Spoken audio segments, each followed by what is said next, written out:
ہم میں سے ہر ایک دیکھ سکتا ہے، سوچ سکتا ہے، چیک کر سکتا ہے کہ ہم کس حال میں زندگی گزار رہے تھے، ہمارے والدین نے کس قسم کرسی میں زندگی گزاری ہے، کس حالت کے اندر زندگی گزاری ہے۔ یہاں پر ہم آئے ہیں، کسی ذریعے سے بھی آئے ہیں، گئی ہے، بلکہ بہت بہتری آ گئی ہے، کافی سارا فرق پڑ گیا ہے۔ پہلے ہمارے حالات اور تھے، اب حالات اور ہیں۔ شاعر اس کے بارے میں بتاتا ہے کہ ذرا سوچو تم کہ تم پر یہ جو عنایتیں ہیں، یہ جو کرم نوازی ہیں، یہ جو مہربانیاں ہیں، وہ کس کی ہیں؟ شاعر کہتا ہے تیری نظر نے مجھے کیا سے کیا بنا ڈالا، تیری نظر نے مجھے کیا سے کیا بنا ڈالا، تیری عنایت اتنی ہے کہ حساب نہیں، تیری عنایت اتنی کوئی جواب نہیں۔ حضرات، رب العالمین احکم الحاکمین کے محبوب کا جواب ہو بھی کیسے سکتا ہے جن کے بارے میں رب خود فرمائے، بلکہ حضور کا نام لے کر میں اپنے اشعار کو بلند کر رہا ہوں، میرے اشعار کے اندر حسن آ رہا ہے، میرے کلمات کے اندر حسن آ رہا ہے کہ اللہ رب العزت مجھے برکتیں عطا فرما رہا ہے۔ تو محبوب کی محفل کو محبوب سجاتے ہیں، آتے ہیں وہی جن کو سرکار بلاتے ہیں۔ تو میں سمجھتا ہوں آپ کو سرکار نے بلایا ہے تو آپ محفل کے اندر آئے ہیں۔ حضرت خواجہ بایزید بستامی رحمت اللہ تعالی علیہ آپ فرماتے ہیں کہ مقام مصطفیٰ را نہایت پیدا نیست، آپ فرماتے ہیں کہ حضور کے مقام کی کوئی حد آج تک پیدا ہی نہیں ہوئی ہے۔ ہمارا عقیدہ ہے کہ اللہ وحدہ لا شریک ہے، سجدہ صرف اور صرف اللہ کی ذات کو ہے، وہ وحدہ لا شریک ہے۔ عبادت صرف کس کے لیے ہے؟ قیام، رکوع، سجود، تشہد کس کے لیے ہے؟ ساری عبادتوں کا لائق کون ہے؟ التحیات للہ والصلوات والطیبات، قولی، فعلی، عملی، تمام عبادتیں، بدنی تمام عبادتیں کس کے لیے ہیں؟ اللہ کے لیے۔ عبادت اللہ کے لیے، سجدے اللہ کے لیے، رب العالمین کی بارگاہ کے علاوہ کسی کو سجدہ جائز نہیں ہے۔ ہم رسول اللہ صلی اللہ علیہ وسلم کو سجدہ کرنا جائز سمجھتے کسی غوث کو، کسی ولی کو، کسی کتب کو، کسی ابدال کو، کسی کلندر کو ہم سجدہ جائز سمجھتے ہیں؟ جب نبی کو سجدہ جائز نہیں ہے تو کسی ولی غوث کتب کو کیسے سجدہ جائز ہو سکتا ہے؟ جائز صرف سجدہ ہے تو ایک ذات کے لیے ہے، اور وہ وحدہ لا شریک ذات ہے، اللہ کی ذات ہے۔ بس ہم اپنے محبوب کو خدا نہیں کہتے، ہم اللہ سے نہیں ملاتے، ہم ان کو خدا نہیں مانتے، ہم ان کو سجدے نہیں کرتے، ہم ان کو وہ مقام جو خدا کا ہے وہ نہیں دیتے، نہ سمجھتے ہیں۔ اللہ کی ذات کے بعد اگر کوئی مقام ہے تو وہ محمد الرسول اللہ کا ہے۔ یا صاحب الجمال و یا سید البشر من وجهک المنیر لقد نور القمر لا يمكن الثناء كما كان حقه بعد از خدا بزرگ۔ اللہ کی ذات کے بعد اگر کوئی ہستی بڑی ہے تو وہ جناب محمد الرسول اللہ صلی اللہ۔ اور پھر ہم میلاد منا کر تو اس بات کا بھی اعلان کرتے ہیں کہ عیسائیوں نے حضرت عیسیٰ علیہ السلام کی شانوں کو دیکھا، یہودیوں نے حضرت عزیر علیہ السلام کو وہ 100 سال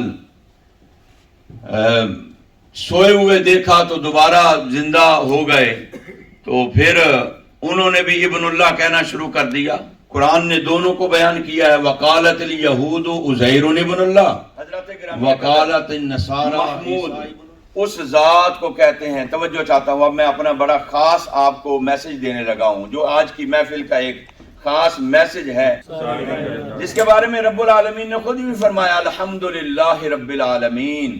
تمام تعریفیں اس اللہ کے لیے ہیں جو تمام جہانوں کا پالنے والا ہے. محمود اس ذات کو کہتے ہیں جس کی تعریف ساری کائنات کرے، اور محمد صلی اللہ علیہ وآلہ وسلم اس ذات کو کہتے ہیں جس کی تعریف ساری کائنات بھی کرے اور خالق کائنات بھی کرے. نعرہ تکبیر، نعرہ رسالت، عظمت و شان مصطفیٰ، جشن عید میلاد النبی. تو کی جانے رتبہ محمد دا جھلے، تو کی جانے رتبہ محمد دا جھلے، عرش ہے محمد دے قدمہ دے تھلے. بولو عرش ہے محمد دے قدمہ دے تھلے. زمانے دا سجدہ ہے کعبے دے ولے، زمانے دا سجدہ ہے کعبے دے ولے، تے کعبے دا سجدہ محمد دے ولے، تے کعبے دا سجدہ محمد دے ولے. حضرت حسان بن ثابت کہتے ہیں ما ام مدحت محمدا بمقالتی لیکن مدحت مقالتی بمحمدی.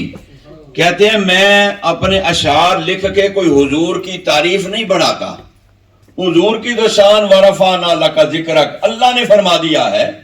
اب ہماری کیا مجال کہ ہم حضور کی تعریف کر سکیں؟ آج ہم نے یہ جو بدم سجائی ہے حضور کے نام پر، ہماری کیا مجال کہ ہم حضور کی کوئی تعریف کو بڑھا سکیں؟ نہیں. حضرت حسان بن ثابت کی سنت کو زندہ کرتے ہوئے یہ محفل میلاد سجائی گئی ہے کہ چلو ہم بھی اپنا حصہ ڈالیں حضور کی میلاد پر، حضور کے نام کی محفل سجائیں. یہ اعلان کرتے ہیں کہ ہمارے نبی وہ ہیں جو پیدا ہوئے ہیں، جو کیا ہوئے ہیں؟ جن کی ولادت ہوئی ہے، جن کا میلاد ہوا ہے، جن کا ہم میلاد منا رہے ہیں. اس بات کا اعلان کر رہے ہیں کہ وہ ابن اللہ نہیں ہیں، وہ ابن اللہ نہیں ہے. اور جو پیدا ہوا ہو وہ ابن اللہ نہیں ہو سکتا، وہ خدا نہیں ہو سکتا، خدائیت میں شریک نہیں ہو سکتا. اللہ وحدہ لا شریک ہے، کوئی نبی اس کی ذات کے اندر شریک نہیں ہے. کوئی ولی غوث کتب ابدال کیسے شریک ہو سکتے ہیں؟ تو حضرات گرامی قدر، اللہ رب العزت کی ذات کے بعد اگر کوئی سب سے بڑا مقام اور مرتبہ اور رتبہ رکھتا ہے تو جناب محمد الرسول اللہ صلی اللہ علیہ وآلہ وسلم کی ذات اقدس ہے. تمام جمادات کی تمام خوبیاں، تمام محاسن اللہ رب العزت نے ایک نبات کے اندر جمع فرمائی ہیں. پھر تمام نباتات کی تمام خوبیاں، تمام محاسن اللہ تعالیٰ نے ایک حیوان کے اندر جمع فرمائی ہیں. جتنے حیوانات ہیں دنیا کے اندر، جانور ہیں جتنے، ان کی جتنی اچھی صفات ہیں، جتنی خوبیاں ہیں، جتنے محاسن ہیں، جتنے محامد ہیں، وہ اللہ تعالیٰ نے ایک انسان کے اندر جمع فرمائے ہیں. انسانوں کی جتنی خوبیاں ہیں، جتنے کمالات ہیں، جتنے اوصاف ہیں، جتنے محامد ہیں، جتنے اللہ تعالیٰ نے ان کو رتبے، مقام اور مرتبے عطا فرمائے ہیں، ان سب کو جمع کر کے اللہ تعالیٰ نے ایک نبی کے اندر ان تمام صفات کو رکھ دیا ہے. تمام خوبیوں کو، تمام صفات کو، تمام محامد کو. ایک انسان کتنے ہی بڑے سے بڑے درجے پر کیوں نہ پہنچ جائے، لیکن وہ نبی کے مرتبے کو حاصل کر سکتا نہیں. کوئی غوث بن جاتا ہے، کوئی قطب بن جاتا ہے، کوئی ابدال بن جاتا ہے، کوئی کلندر بن جاتا ہے، کوئی ولی بن جاتا ہے، لیکن کوئی اپنے آپ نبی بن سکتا؟ کوئی اپنے آپ نبی بن سکتا؟ ہاں، ولی تو عبادت کر کے بن سکتا ہے، نوافل پڑھ کے بن سکتا ہے، قرآن کی تلاوت کر کے نیک بندہ اللہ کا بن سکتا ہے، لیکن کوئی اپنے آپ نبی بن سکتا نہیں. یہ نبوت ایسا منصب ہے کہ یہ کوئی بن نہیں سکتا ہے. ہاں، جس کو اللہ نبی بنا کے مبعوث فرمائے بس نبی وہی ہوتا ہے. 1,24,000 کم و بیش نبی آئے. ان نبیوں کی جتنی خوبیاں، جتنے محامد، جتنے محاسن تھے، ان سب کو اللہ تعالیٰ نے ایک رسول کے اندر جمع فرمایا. رسول کتنے آئے؟ 313. نبی 1,24,000 کم و بیش، رسول 313 کی آواز آئی. ماشاءاللہ، اب کافی آپ پڑھے لکھے.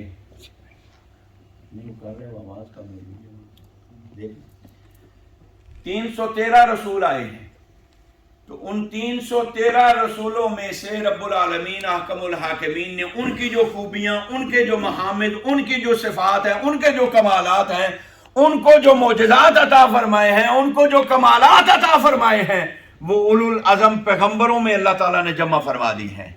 پھر اولو العزم پیغمبروں میں سے، جن میں سے سب سے بڑے حضرت جد الانبیاء حضرت ابراہیم خلیل اللہ علیہ السلام ہیں، وہ تمام محامد و محاسن اللہ نے ان میں جمع فرمائی، اور جمادات سے لے کر حضرت ابراہیم علیہ السلام تک، جمادات، نباتات، حیوانات، انسان، ابراہیم علیہ السلام ساری کائنات کی جتنی خوبیاں ہیں، جتنے کمالات ہیں، جتنے نبیوں کے معجزے ہیں، جتنے ان کے کمالات اور خوبیاں ہیں، اللہ نے وہاں پر جہاں ان کی حد ہوتی ہے، جہاں نبیوں کے مقام کی حد ہوتی ہے، جہاں رسولوں کے مرتبے اور مقام کی حد ہوتی ہے، وہاں پر سے آپ کے اور میرے پیارے نبی محمد الرسول اللہ کے مقام کی آغاز ہوتا ہے، ابتدا ہوتی ہے، وہاں سے آپ کا مقام شروع ہوتا ہے۔ حضرات گرامی قدر، رب العالمین احکم الحاکمین نے تلک الرسل فضلنا بعضهم علی بعض فرمایا کہ ہم نے رسولوں کے اندر بھی درجے رکھے ہیں۔ اب اگر آپ ساتھ دیں تو سپیکر نے تو ساتھ نہیں دیا، امید ہے آپ دے دیں گے۔ ایک نام ہے افضل، کیا نام ہے؟ یا پھر اعلیٰ، ان دونوں میں سے کوئی ایک آپ نام لے لیں، وہ آپ نے بولتے جانا ہے، باقی الفاظ میں بولتا جاؤں گا تو آپ نے افضل بولتے جانا ہے۔ ایک عام انسان کے اندر اور امام الانبیاء صلی اللہ علیہ وآلہ وسلم کے درمیان جو مراتب کا فرق ہے، اس کو سمجھنے کے لیے اب یہ ائمہ کرام ہے، ظاہر انہوں نے نمازیں با جماعت پڑھانی ہیں، کون سے انسان افضل، بولیے نا، تمام مخلوقوں سے انسان افضل۔ انسان ہونے میں سب برابر، لیکن کافر انسان سے مسلمان انسان ہے کہ نہیں؟ اگر جہاں کہیں ہوگا کہہ دینا استاد جی نہیں، ہاں جی ہے۔ کافر انسان سے مسلمان انسان افضل ہے۔ پھر مسلمان ہونے میں سب برابر، لیکن عام مومن سے صالح مومن، جو نیک اعمال کرنے والا ہے، جو متقی ہے، پرہیزگار ہے، صالح مومن ہے، وہ عام مومن سے افضل ہے۔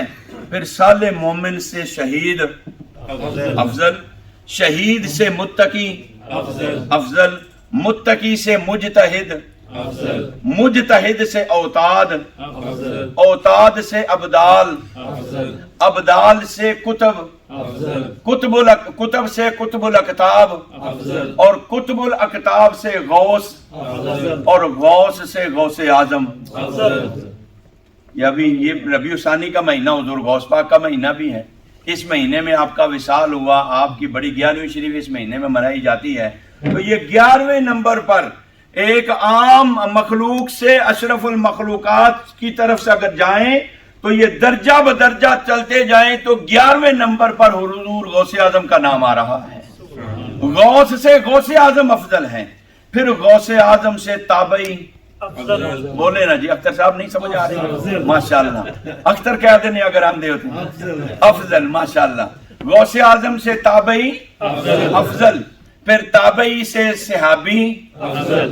کوئی بندہ محنت کوشش کر کے ولی بن سکتا ہے، غوث بن سکتا ہے، کتب ابدال بن سکتا ہے، نیک انسان بن سکتا ہے۔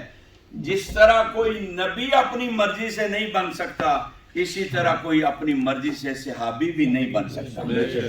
یہ بھی ایک کمال رتبہ ہے، ایک با کمال وصف ہے کہ جس نے چہرہ والضحیٰ کو دیکھا ہے، ایمان کی حالت میں اس کا خاتمہ ہوا ہے، اللہ نے اس کو صحابیت کا درجہ عطا فرمایا۔ وہ بھی کوئی اپنی مرضی سے صحابی نہیں بن سکتا ہے، صحابی کے قدموں کی خاک تک نہیں کوئی بھی پہنچ سکتا ہے۔ ان کو جو اللہ نے مقام اور مرتبہ عطا فرمایا، کائنات میں کسی اور کو نہیں عطا فرمایا۔ ہر ایک صحابی ہونے میں برابر، لیکن جس طرح تلک الرسل ہے، فضلنا بعضهم علی بعض، ہم نے بعض کو بعض پر فضیلت دی ہے، صحابہ کے اندر بھی مراتب ہیں۔ صحابہ کے اندر بھی درجات ہیں. عام صحابی جو ہے اس سے انصاری صحابی، بولیے انصاری صحابی. انصاری صحابی کون ہے؟ جو مدینے میں رہنے والے ہیں، جنہوں نے اپنا تن من دھن سب کچھ حضور کے قدموں پر قربان کر دیا. وہ عام صحابی سے افضل ہیں. انصاری صحابی سے مہاجر صحابی افضل ہے، کیونکہ انہوں نے بھی اپنی جائیدادیں، اپنے مکانات، اپنا وطن، اپنا سب کچھ چھوڑ دیا. اسلام کی خاطر ہجرت کر کے مکے سے پہلے حبشہ پھر مدینے چلے گئے، یا مکے سے مدینے چلے گئے. وہ مہاجر صحابی جو ہے وہ انصاری صحابی سے بھی زیادہ درجہ رکھتے ہیں. لہذا ایک عام انصاری صحابی سے مہاجر صحابی افضل.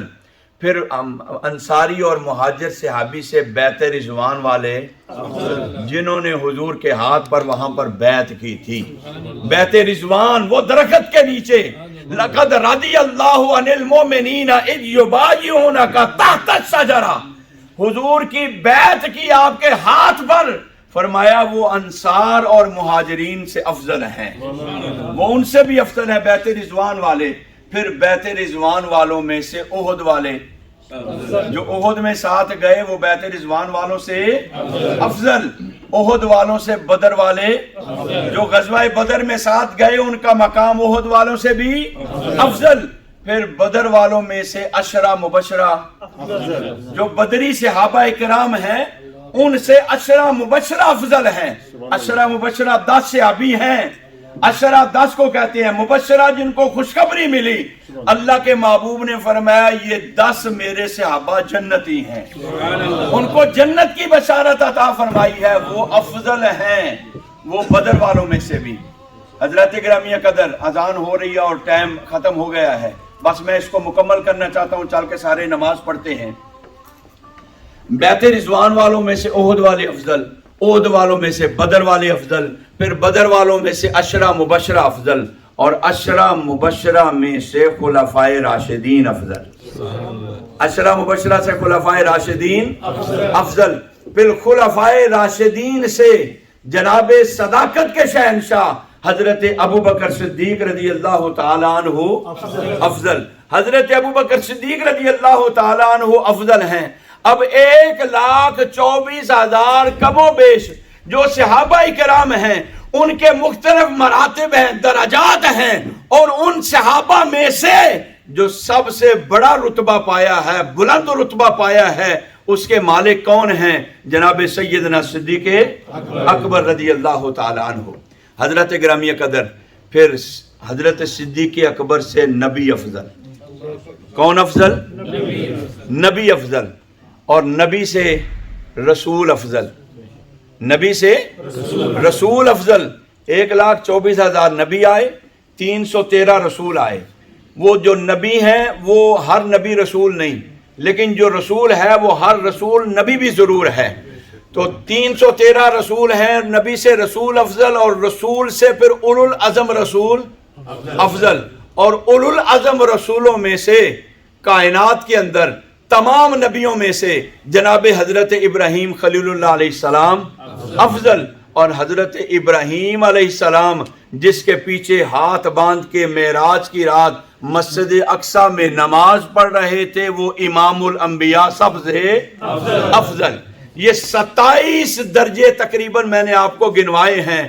اشرف المخلوقات میں سے لے کر امام الانبیاء صلی اللہ علیہ وآلہ وسلم تک اللہ نے حضور کو اتنے مرتبوں بلند رتبے عطا فرمائے ہیں. اس کے بارے میں فرمایا منہم من کلم اللہ ورفع بعضهم درجات. ہم نے بہت درجوں بلند کیا ہے، اور وہ جو جن کو درجوں بلند کیا ہے ان کو محمد الرسول اللہ صلی اللہ علیہ وسلم کہتے ہیں. وما علیہ الا البلاغ. تمامی